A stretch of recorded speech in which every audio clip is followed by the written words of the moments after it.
Good afternoon, cult members, and welcome to the Pop Culture Cult. This is Sean, and this is going to be our book review of Thrawn Treason, the third book in the Thrawn series from Timothy Zahn, because Thrawn, Zahn, Pawn, all the ons.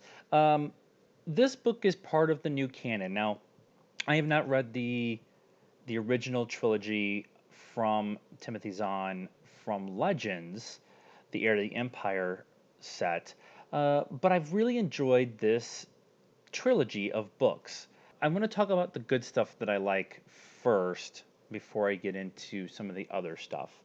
This book is really cool because it adds an element of the timeline of the Star Wars story that we've been wanting to know what happened. This book happens the week in Rebels that Thrawn is gone from Lothal. It's actually 4 episodes in the Rebels series during Lothal and the TIE Defender program and all of that stuff. And so Thrawn is gone for what is essentially a week in the timeline, but it's 4 episodes on the show. And then, spoilers for Rebels, he comes back to Lothal, and him and Ezra get purgled into where we don't know. But this book fills in that 1 week gap. It is Thrawn defending his TIE Defender program against Krennic, who is trying to take money away from Thrawn's system, his program for the TIE Defenders, and put it towards a small program called Stardust. And if you have paid attention in the Star Wars canon, Stardust is what they call, it was the secret name for the Death Star during Rogue One, because Ursos and all that other stuff. That's a different story. So this book ties in really cool to Rebels, to Rogue One, to Catalyst. It talks about Krennic and Vader and Grand Moff Tarkin and the TIE Defender program. They talk about Syndulla probably going to escape at one point in time in this book.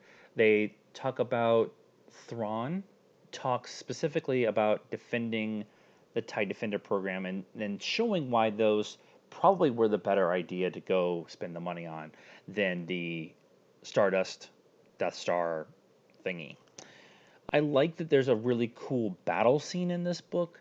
There's been some books that don't have big, cool space battle kind of things going on, but this one has a really cool two-prong, full Thrawn beating people without ever lifting a finger, outthinking them before they actually do the battle, and that's really cool because you get full Thrawn. You get full Thrawn showing how intellectually smarter and militarily smarter than everyone else that he is going against.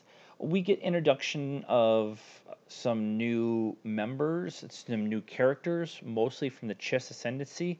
Admiral Alaran is one of them. She is admiral of a Chiss ship that is tracking down the Chiss, Thrawn, Zahn. It's very confusing sometimes. And the Griss are the natural enemy to the Chiss. They all run into each other, and they have this really cool two-prong space battle with the Chiss and the Empire working somewhat together against the Griss. And I thought that was a really cool part. It was also nice to have Ilan Vanko come back, who was an important part of the first Thrawn book, and it was an important part of this book, but was not in Thrawn Alliances. With all this being said, is this a book that really is needed to be read or listened to within the canon timeline? I don't think so. I really have enjoyed the Thrawn series. I don't feel it's the best work that everybody has been able to do within the Star Wars canon novels. I do like this series. I will probably re-listen to the series at some point in time. There's no real direct how do I word this? No direct connection to anything that could be coming in the future. Now, I'm not saying that there isn't any, but there is nothing right there obvious that this is what's going to happen. Now, in Thrawn Alliances, we did get Batu and Black Spire Outpost, which ends up being Galaxy's Edge. So I'm sure that we'll get some stuff that actually came out of this book. It's just okay. If you are a big Thrawn fan, you will enjoy this book and probably enjoy the series as a whole.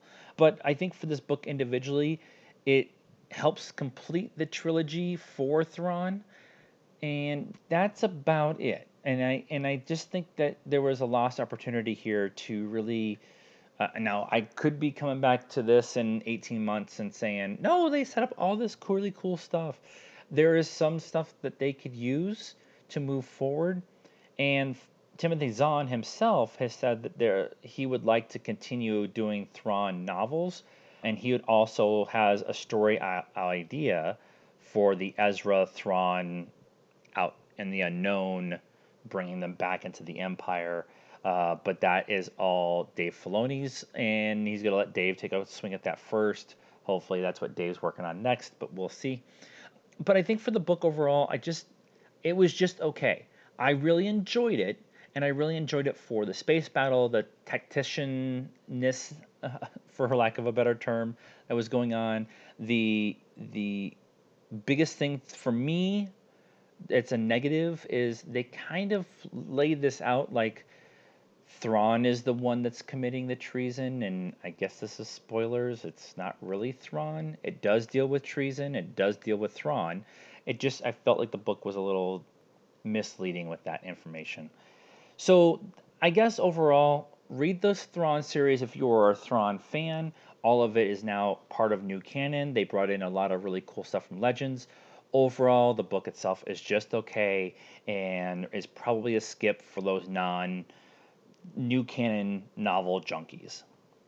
What did you guys think? Let us know in the comments. Like this video. Please subscribe to the channel. You can also help us out by signing up for Patreon. You can sign up for $1. We're working towards a goal there. We're also on all the social media stuff, Facebook, Instagram, Twitter, all that stuff is in the description down below. And until next time, good afternoon, cult members.